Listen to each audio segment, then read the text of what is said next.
Hello, everyone. Welcome back to a new episode of Media Coffee. My name is Nariman. I'm your host. And we've basically been interviewing journalists from leading media organizations around the world to answer some of our clients' top questions on how to best communicate with the media, when to follow up, and also if you should consider specific days or time to send your press release.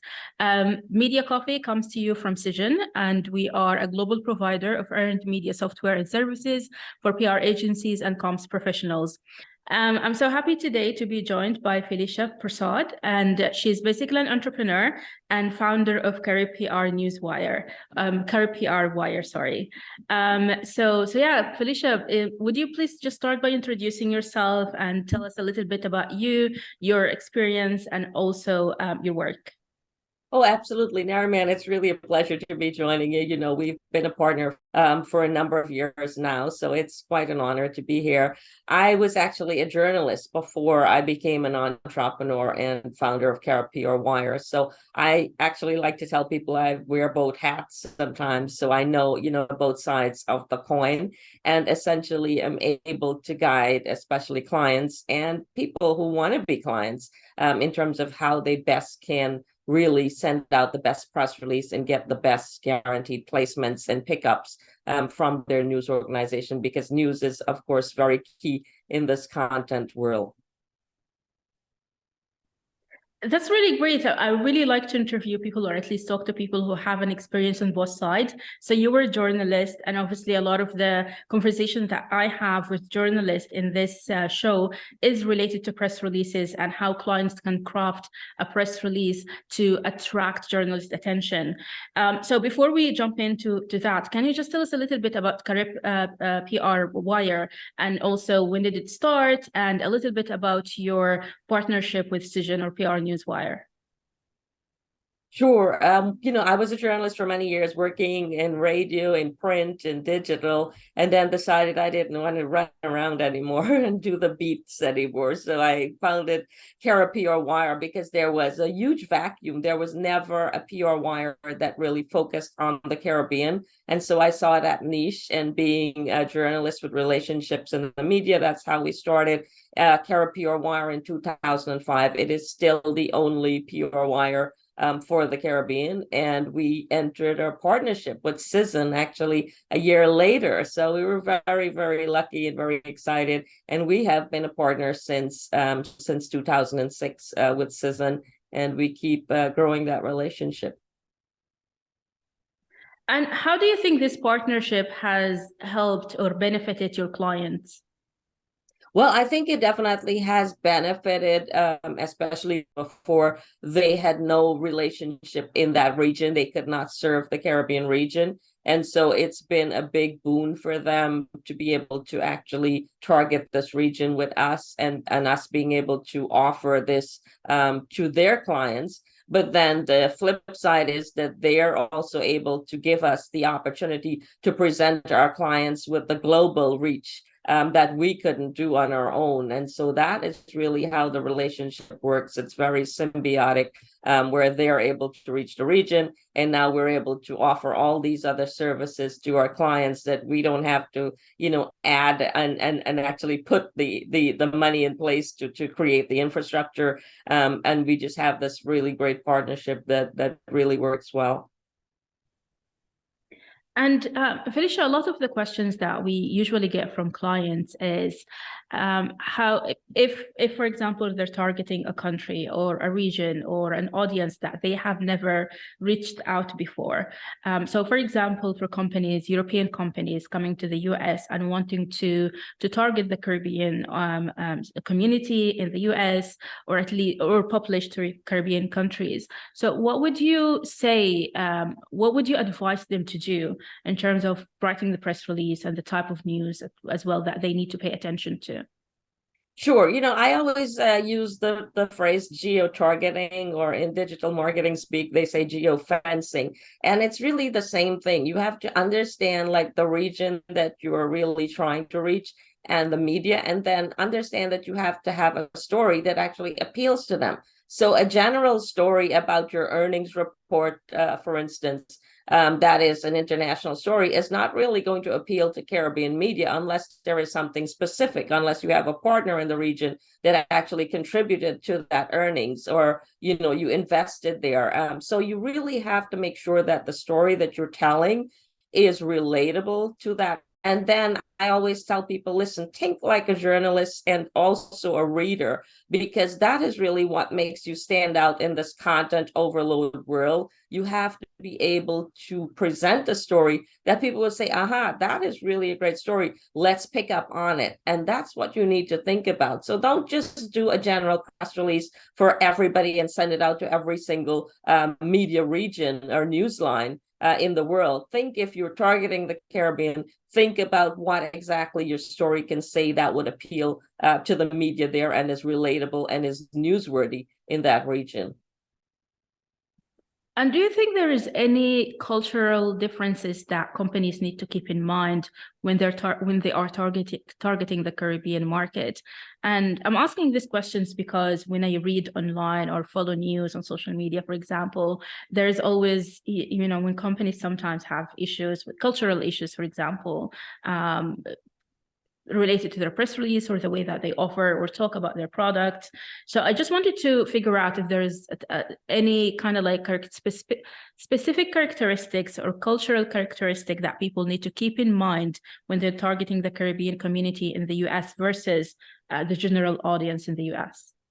Yeah, absolutely. I mean, obviously, you want to know your market like you would for any marketing person. You have to know your market, and that really entails doing just a little bit of research. You can just Google, the marketplace that you're trying to reach. And then the other big thing that, especially if you're targeting the Caribbean media in the region, in terms of the language and how you write your press release, it has to be more British English than American English. I mean, this is a little thing, but it definitely stands out because that is what happens, for media in the Caribbean, just like in Canada. They go with the British English in terms of how you write and the spelling. So that is something that I think people really need to also zone in on. In terms of the culture, I think it's sort of more, we're more American now. So it really is not so much about the culture, but if you're going to focus on especially something like race, or you're really trying to speak to that general specific audience, you need to understand, for instance, if you're talking to Jamaicans, you need to understand sort of the culture and the lingo that goes into that marketplace. If you're talking to Guyanese, you need to understand that. So it really depends on how deep you want to dig down. And that's really what CaribPR is here for, to really offer them that seamless advice so that they can be able. And so we're happy to consult, with them if they're having that sort of diversity questions that they'd like to raise in terms of reaching that multicultural audience. It's interesting that you mentioned the language, because this is one of the questions that I usually ask, journalists that I interview. For example, I had an interview with a journalist a while back, based in the US as well, and they mentioned that they didn't really care much about having an American English or a British English, but I think it's a valuable information for clients to know which version to use, or even Australian English, depending on the company or the place that they're coming from. Really, absolutely. I mean, and it really comes down to like really marketing 101. You have to know your audience, and a one size fits all is not going to work for everybody. I know it's sort of the lazy approach, and sometimes we feel like if we're targeting the mainstream audience, then it's fine if we send out the same press release to everybody, because it's sort of, they always think of the multicultural audience as sort of a secondary one. And I don't think that is really a good attitude. So I think that is really the cultural adjustment that I would recommend, especially corporations have in this 2022 and in this global era that we're living in right now. Mm-hmm. Have you seen companies make mistakes when they're reaching out to Caribbean markets or audience? Absolutely. I mean, all the time, press releases that has zero relevance to the Caribbean marketplace, but they want it to reach that marketplace. And, so we do it. But at the same time, you're not going to get the same pickups as if there was a client that came in and had something that was relevant. And I'll share an instance recently.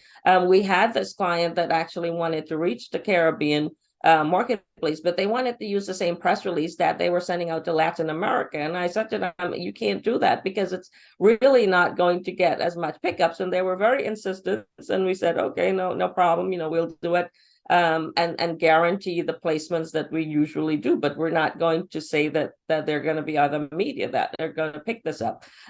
Contrast that with another client who came in and understood specifically that they had to target the message to the Caribbean media because they had this program they were doing with NASA, and they had Caribbean students in the region who were going to talk to an astronaut live. And so they understood that they had that really great story.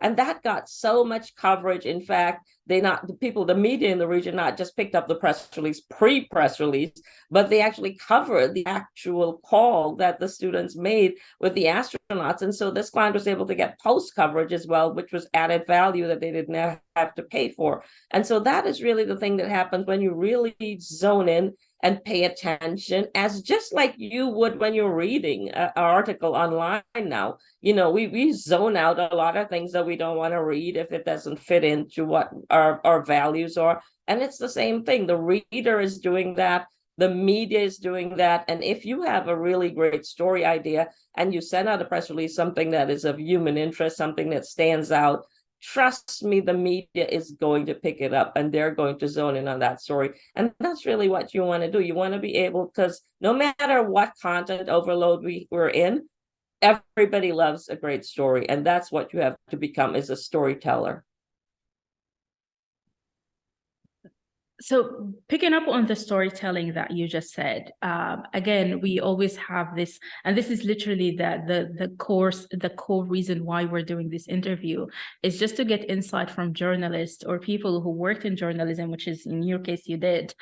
How do you craft a press release that would attract a journalist's attention, would prompt them to open the email, read it, and maybe reach out to the client?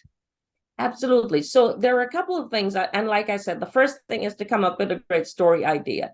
So you have to know what stories actually would appeal to a general cross-section of people and the media. So not everything that happens in your company. I know sometimes you have to announce earnings report, and some things are general for corporations that they have to do. But if you're going to just do stories outside of that, I think look within your company and your corporation for stories that appeal, have a human interest appeal. And people are always going for that human interest appeal.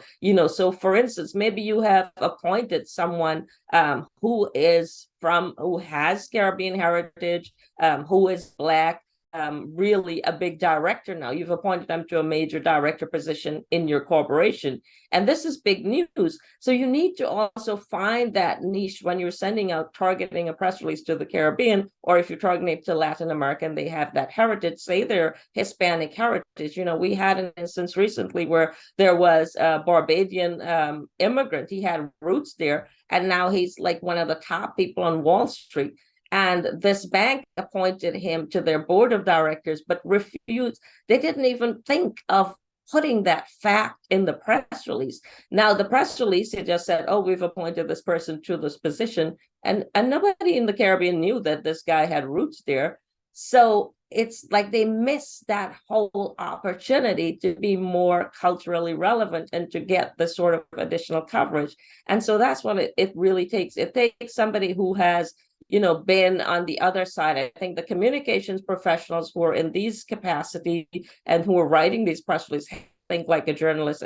It's very easy. If you get the AP handbook, you can start. If you don't know and you've never been a journalist, just use the AP handbook and start reading and looking up, and you focus on 5 things, the 5 W's, which is the who, what, where, when, and why, and the H. So just remember that. And that's for every story, whether it's social media, whether it's a press release. That's key across everything. It doesn't really change. And then the other thing I see that people are doing wrong is in terms of the headlines.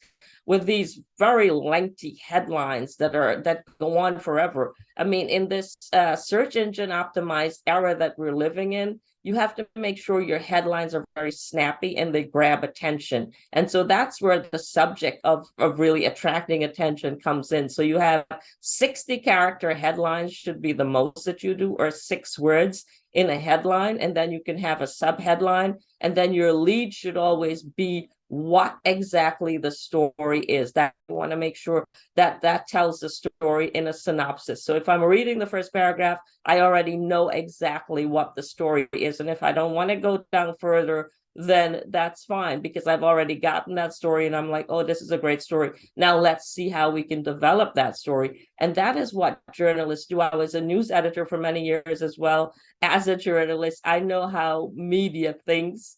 And so I think that is really what I'm seeing the flaw with a lot of corporate communications executives in terms of their releases, how they're thinking. You know, yesterday I saw a press release where this major corporation, they had a headline that was in all caps. Now, for me, that's like you're screaming at me. And I'm like, what is this, you know?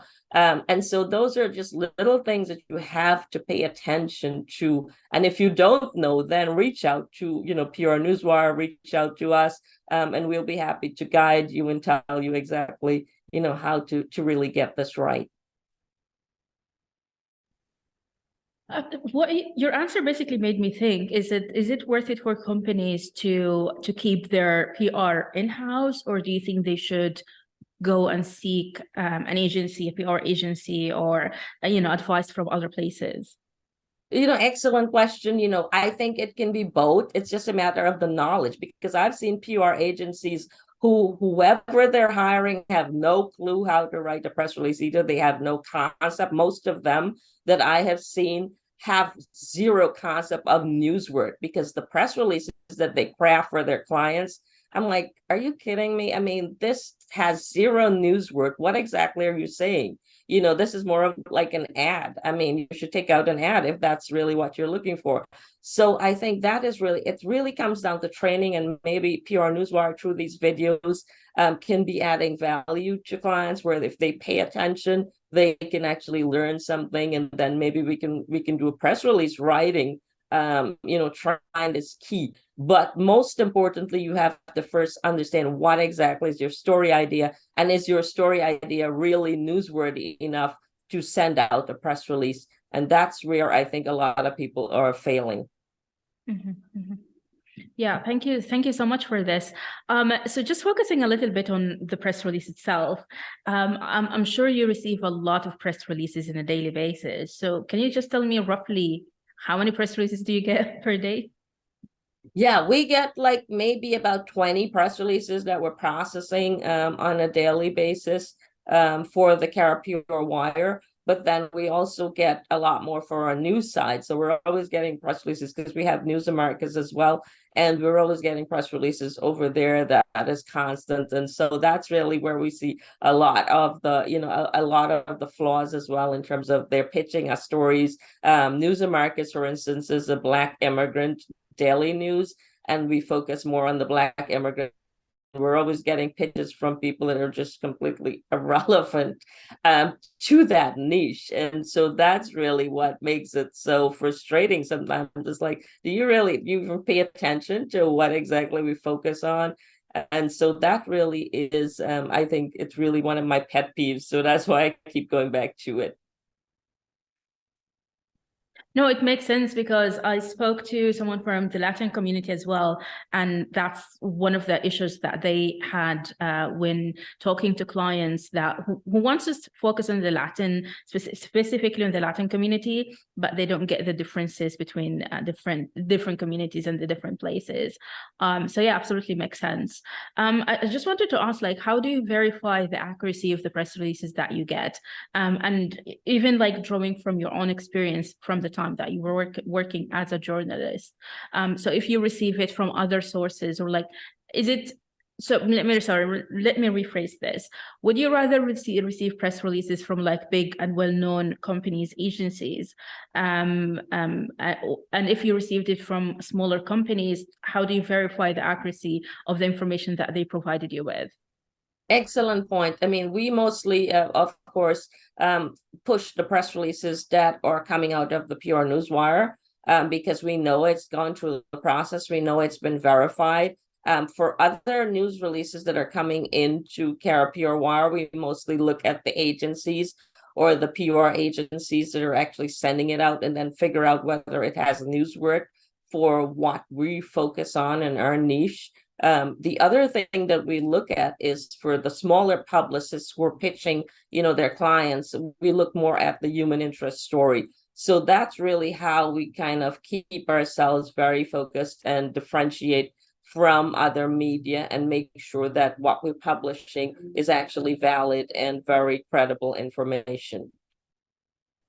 And within your current capacity as the founder of CaribPR Wire, do you advise your clients to focus solely on press releases and print media, or would you advise them, for example, to focus on other platforms like podcasting, or even social media itself? Yeah, I think it really has to be a marriage of everything now, because it's such a huge content overload world. But you have to, again, know your niche.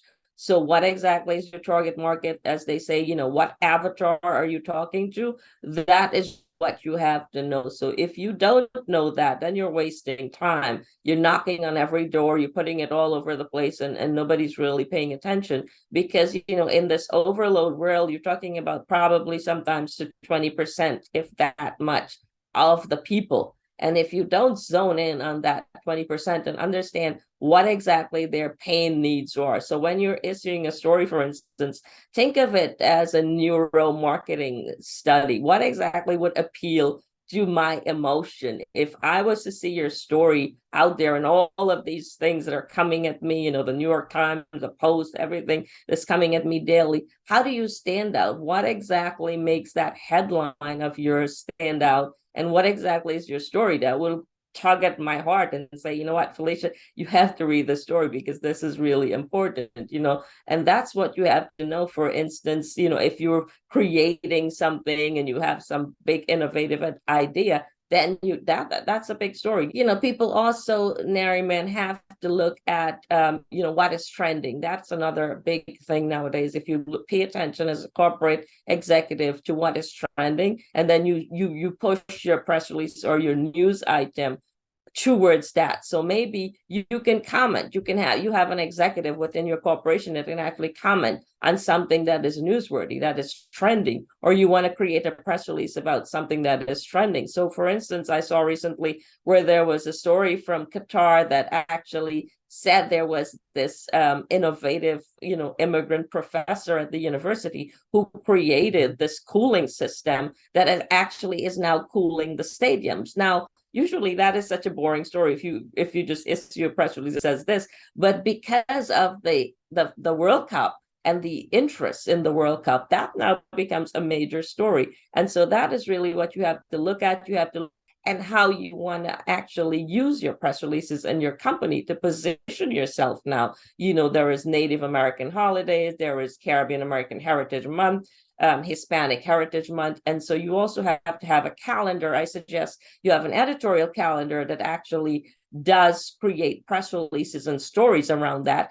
Find the people within your organization that may have heritage in those communities, in those ethnic communities, and actually then feature them. Those are great stories that you can really do a lot and get a lot of mileage with. And so it's really about creative thinking and how you think outside of the box. And that's really what a lot of media professionals in corporations need to really learn in this content world, whether they're doing podcasting, whether they're doing YouTube videos, whether you're doing your social media. Everything comes back to really a great story and how you tell that story.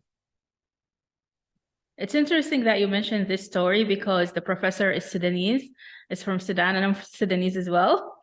So yeah, so the story went viral on social media, and it got picked up by so many different outlets, like local outlets in Sudan, and obviously in the diaspora as well. So as you said, it's traveled everywhere because there is that human element, and people connected with it because that's a Black person in Sudanese as well.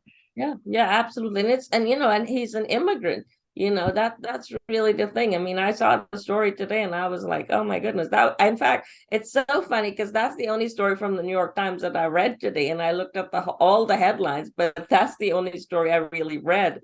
So it really shows you how important the story is, the headline is, and really being able to grab attention and just, really grab attention. You grab attention by paying attention and, really zoning in on that emotional part of the brain that is the reader. The reader is always looking for something that makes them feel good because there's just too much in the world now. Too many trolls, too many people on Twitter with negativity. People want that good news story. They want something that makes them smile. And really what we have to think outside of just the general corporate speak anymore. Yeah, absolutely. And then in terms of all of these the platforms that I mentioned, like, for example, podcasting or podcast or radio or even print media, do you think there is a difference in the way that PR professionals need to approach these platforms or these outlets in terms of Well, like I think pitching? it really still is, it comes down still to the story and to the idea and to how it's presented. So whether I'm a podcaster or a radio announcer, I mean, most radio announcers would rewrite the story anyway for their radio news. Podcasters the same, they mention it. So I think really you have to have a good print story. And so if you're going to do a press release through the PR Newswire, just make sure that you're telling a great story. Your headline is short, snappy, grabs attention, and that's really where people are going to be drawn in, because that's the headline alone in terms of how I'm drawn to a story, and that's really what you have to pay attention to. So, if you follow those tips, I believe you're going to be like a winner in 2023. Yeah. And do you think there is like a best time, for example, with the clients? Do you advise them to send their press releases in a specific days or time? Any advice that you give them within that aspect? Yeah, definitely. I think most of the times we see a better pickup like in the early afternoon. So most journalists are coming in later because they're working later into the nights. So if you send it out around like 2, 3 o'clock in the afternoon, where they're now looking at the edition and starting to prepare for that next day edition, especially the print journalists, which the Caribbean is very dominant in terms of print journalism. And so that really is the key. If you're looking at journalists here in the U.S., especially the Black media and the Caribbean media here, that most of those are weekly editions. So you want to get your press releases out the latest on Monday because they're preparing for a Thursday edition, and so they start preparing their editions on Monday. The story tip that I would give people in terms of sending out a press release is like look also on a Saturday, because people are looking for news always on the weekend. The weekend are slow news times, and people look for stories on those times, especially to fill up their Sunday edition when they start preparing on Saturday. So those are good times to really, Mondays, I would say middle of the week, and also on Saturdays are really great times to consider sending out press releases. This is really interesting. I think you're the first person to mention Saturday. People usually say avoid the weekend unless it was an entertainment news or an event or something like that. Then just avoid the weekend at all. But it's interesting that you said Saturday. Yeah, I find people always look for content on the weekend because it's so slow in terms of news. And if you look at politicians, why do they always have a news conference if they're savvy on a Sunday? Because that's like a dead time and most media have nothing to cover. So they're going to run and cover that press conference. So if you're savvy enough in the media, you know that weekends are a great time to really get your story. They don't have as much, like you said, most people are saying, oh, we're not going to send it out. So you stand a better chance of getting through and really making sure that your news is there.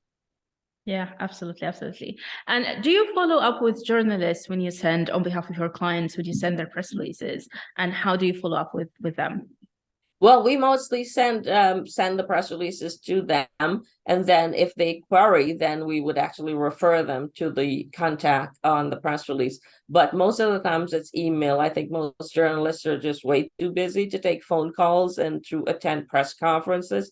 So really, emails are always the better way to do it. And then, like I said, at that specific time, maybe early afternoon or around 10 in the mornings would be great, because that's when they're just coming in and reading their emails. So those are just little tips. And I can tell you, as somebody who's so busy, I just detest phone calls. So really, very few journalists want to be called and bothered. Most of them just want to be emailed, or if they have, really interest in your story, they'll reach out. And that's really how it works. But, I think the main thing that you need to know, if you're an agency out there or a corporation, it's really just use the PR Newswire. It is not only effective, it guarantees you pickups, it guarantees you placements, and it saves a lot of headache in terms of you just trying to figure this out, because the PR Wire is very seasoned in terms of its experience, its relationships, and that really is the key. Because today, if you're an agency just sending out a press release on your own,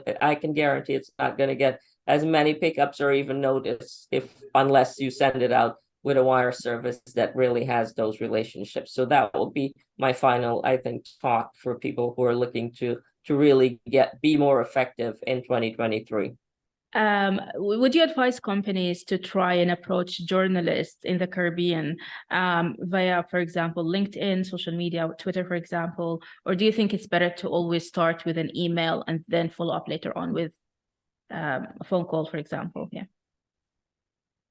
Yeah, I really suggest that you really just use a service that actually reaches the journalists instead of actually trying to reach out to them that way.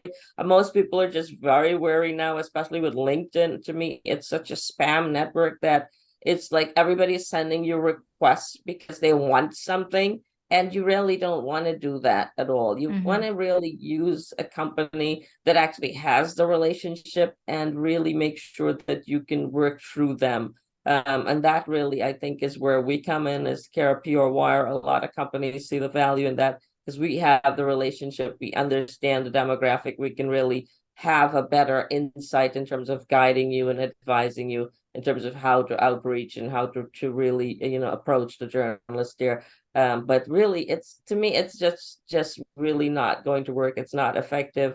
And it really isn't something that a lot of people are happy about. They get very annoyed and very aggravated with strange people sending them requests or calling them up. And most of the times, because most of the news organizations in the Caribbean, they're big companies and they're not as, it's not something that you can just pick up the phone and call a journalist. You're going to run into just the admin or the receptionist, and they're definitely not going to put you through to the journalist or to the editorial. You'll get some runaround, and it's going to frustrate you and waste your time. So I suggest you use a company, use a wire service that can really reach that region. And then, if you want to follow up, then work with that company to do that if you're having a press conference, for instance, in the region. But otherwise, I think really if you follow the story guidelines, make sure your story stands out, you wouldn't really have to call anybody because they'll be calling you. Absolutely. Felicia, thank you so much. This was an interesting conversation with you, and we really appreciate your insight as well. Any last recommendation that you would like to share with us? So, Nariman, there are three other points that I want to mention in terms of what PR executives can use when writing a press release. In terms of search engine optimization now and Google search and all the search engines, you want to make sure that your press release is actually SEO optimized. And that is key. You also want to use it to drive back traffic to your website or to whatever point that you're trying to make. So if you can do that URL, text links in your press releases, you should be able to use that and actually use it effectively. Don't overload it with text links, but make sure use that. The other key point is if you're issuing a press release, make sure you use photos, because a photo tells 1,000 words, and make sure you use a photo that actually can complement and tell the story that your press release is doing. So don't just send a logo with your press releases, because nobody is going to publish your logo. That really is silly. The other point that I'd like to make is to make sure that when you're issuing the press release, that you actually include your contact information so that people have it at the bottom of the press release that the media has it and they can contact you and reach you. Don't just put the general info email because you don't want anybody to reach out. That's what it says. When you put the info general information that goes to some spam box that nobody is going to reach out, nobody's going to reach out to you because that's exactly what you're saying. So make sure there is a person, an actual email, and an actual phone number that you can do. And those three are critical to also the other points that we made earlier. Thank you. So this is the end of our episode. Appreciate everyone watching, and please feel free to follow us on social media, send us an email with your questions. We will be more than happy to discuss them with journalists in future episodes. Thank you.